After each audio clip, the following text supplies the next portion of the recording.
W. Kasi in case na remote mo, that's just stress over, I mean, stress is equal to force over area. So, stress is equal to area. P lang ang sa stress is this one. P is this one. Kulang naman.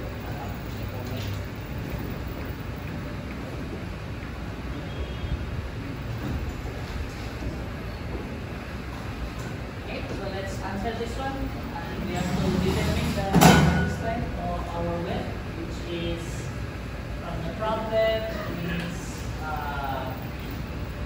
1 inch. Dapat i-solve tayo, no? I-solve tayo. Determine also if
we are using 17 electrodes, and we are to consider that the wells are parallel, so meaning kapasabutan is it's a simple connection. These wells are parallel to your loop. If it's perpendicular, automatic na siya kung mayroon na siya fixed loop. Determine also if it's 30 inches and 30 inches. We check for minimums. So the W or thickness is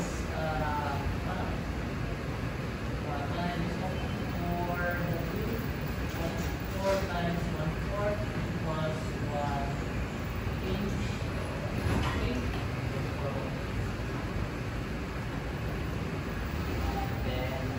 What else? What's our length to thickness ratio of our well? W is equal to 1 inch divided by 1/4 inch equals to 4.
Presumably, nai-apply din na what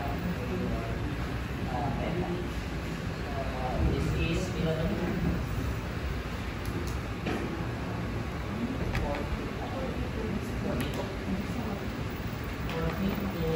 this is now the side, because this is your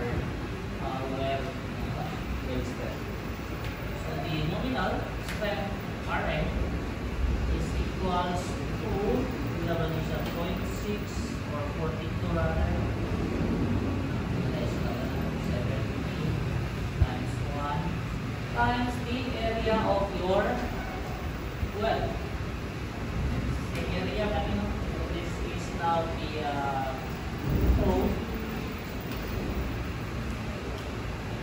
multiplied by the length of your length. But the probe is by definition that's cosine 45 of the leg of thickness of the well, or 0.767 of W. So this one here is 0.767 of your leg, which is 1/4, multiplied by the length, which is in this case 1 inch per second. So R is equals to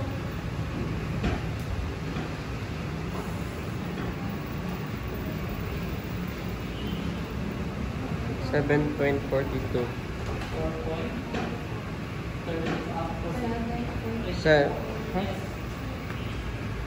4.24. What's the unit of this? sir, Is yes.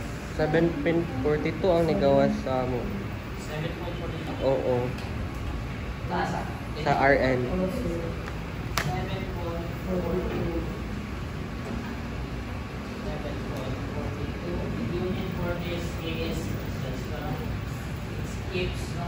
Keeps on a cancel. So this is area to cancel square inch and keeps, but after for the design strength, so we have to multiply that with our reduction factor. So this is R multiplied by 0.75 times 5.7.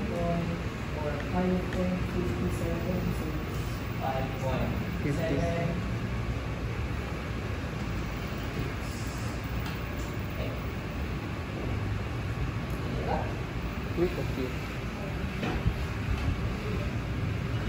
How about if it's 20?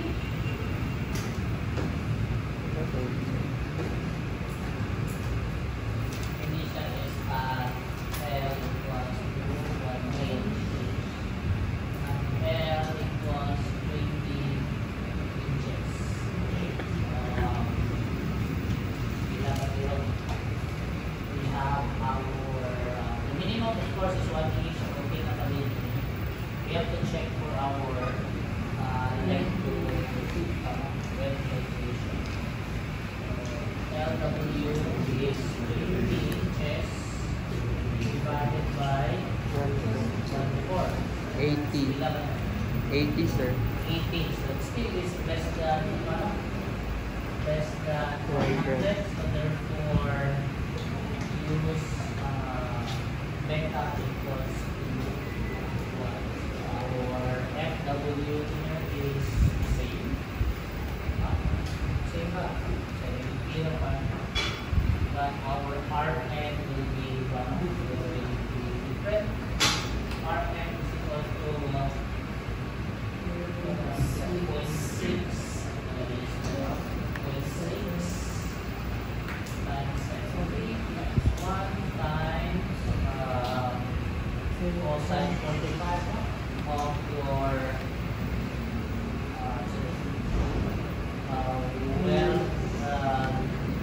length. 8 times this time it's now 20. 148.47. How much? 140. 140. 0.47. 148.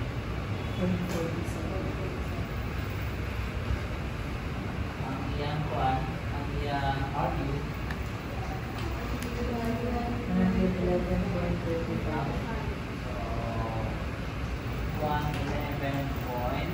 111.35. Okay? Okay, then also, actually you can just multiply this with 20. Okay, 1 inch money. 20 money. So, mura din siya representative lang for 20 inch. Tama. Fiber. Tama, sir. Without going further sa so that's the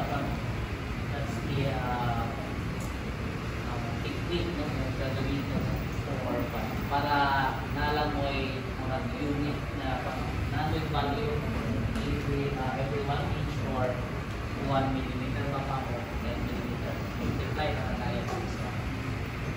Okay, but how about if it's 30 inches? Lapas na siya ng minute, sir.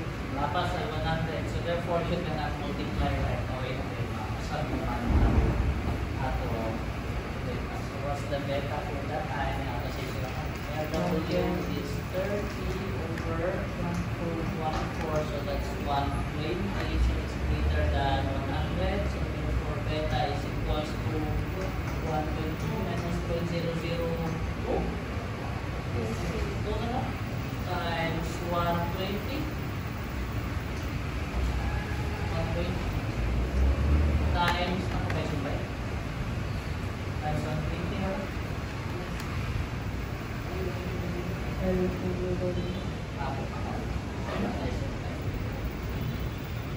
L over W man ito.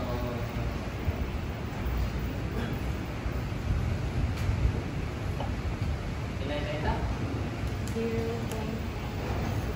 0.96 balik dari satu Rn 0.6 of 70 times your beta which is now siya 1 so 0.96 is there and then you have your rho length that is 1/4 times 30 ilan is that?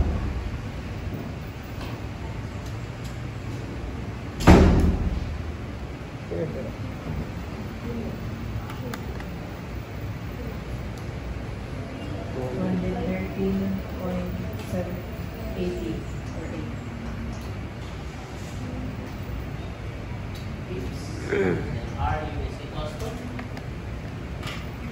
160.35. 160.35. 160.35. Yes, sir. 0.35.